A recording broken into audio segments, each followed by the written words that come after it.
The Faroe Islands, conflicting emotions of finding beauty in the rough landscape, mixed with the heavy knowledge and first-hand experience of the senseless, cruel and barbaric massacre of innocent sentient beings. While driving around the island, you can't avoid to feel awed by the scenery, the endless stretches of grassy mountain, rocky cliffs surrounding the fjords, leading to sandy beaches. However, you also know,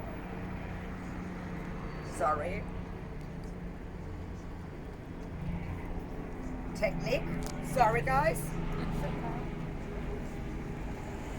However, you also know that the picturesque landscape can change in front of your eyes within minutes.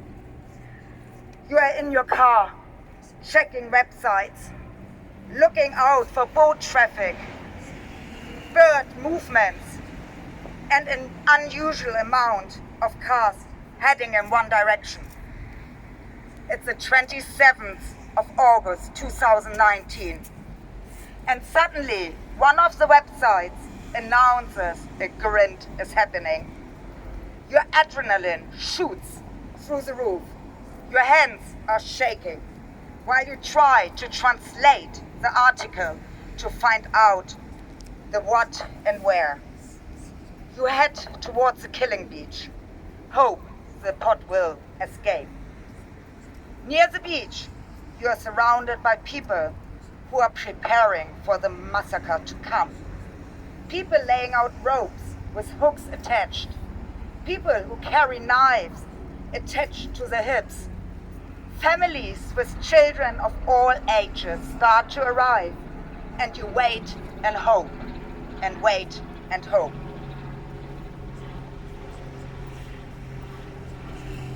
Sorry, my phone.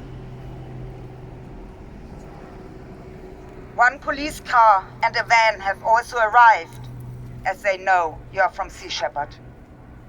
Then you are informed that the pod will not be driven into Lania, but to Westermar.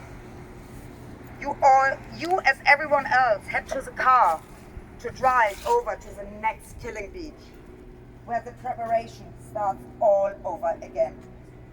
Boats are leaving the harbor to meet the others, and suddenly you can see the boats coming in, driving a family pod of pilot whales in front of them. Then you start to hear the banging and shouting, the wall of sound the whalers create to move the pod closer and closer to the beach. You hear the exhausted pilot whales breathing, the desperate blow of air out of the blowhole. The people on the beach are getting ready, grabbing hold of the ropes.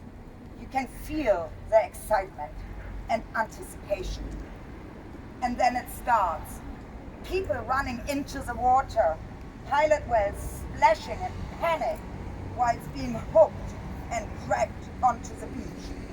Grim foremen in yellow high-vis jackets running from whale to whale to give the death blow with a spinal lance before someone cuts the neck.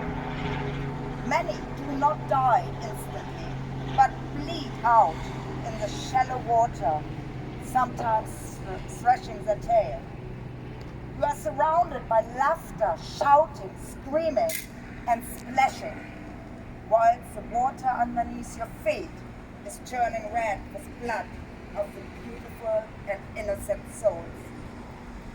You hold your phone, try not to shake so that the video is not blurred. Your emotions shut down and you concentrate on the task you have on hand. People approach you, try to talk to you, try to keep you from documenting, but you just keep going, trying to capture the whole scene as best as you can. Then it's over. An entire family of long-fin pilot whales has been wiped out within 15 minutes after a 5-hour-long drive hunt. While the pilot whales are tied to the boat with their flukes, you try to find out where they will bring them. You head to the car to drive over to the harbor. When you arrive, you can see workers using cranes and a forklift to lay the whales down next to each other so that they can be cleaned, measured, and cut open.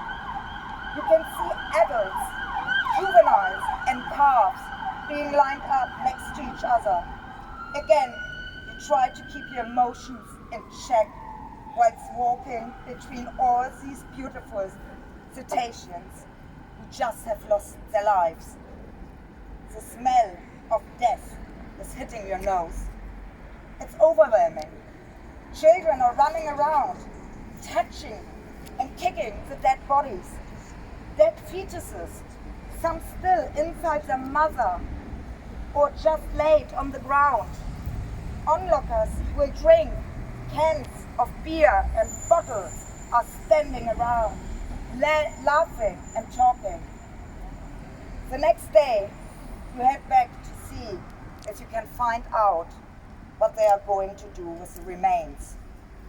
You arrive when they are in the process of loading the carcasses on a truck. When the truck leaves, you follow. You smell the unbearable smell of rotting flesh and have full view of dead bodies in the lorry in front of you. At a secluded cliff, the lorry comes to a stop. The truck driver gets out and then starts to use the claw of the crane to unload the carcasses by moving the arm over the cliff. The police arrives to keep us at bay and to keep us back, but we were close enough to be still able to take pictures and film how the remains falling when the claws open, and then you hear how they hit the rocks of the ravine before splashing into the sea. One load after the next is finding its final end in the underwater graveyard. Gone. They are all gone. It's over. A whole family has been wiped out in front of your eyes.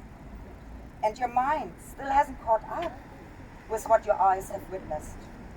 You know that you will never forget the sound, the blood, and the smell. It will remain with you, making you even more determined to do everything you can to put an end to an outdated, unnecessary, senseless, and barbaric practice. Thank you.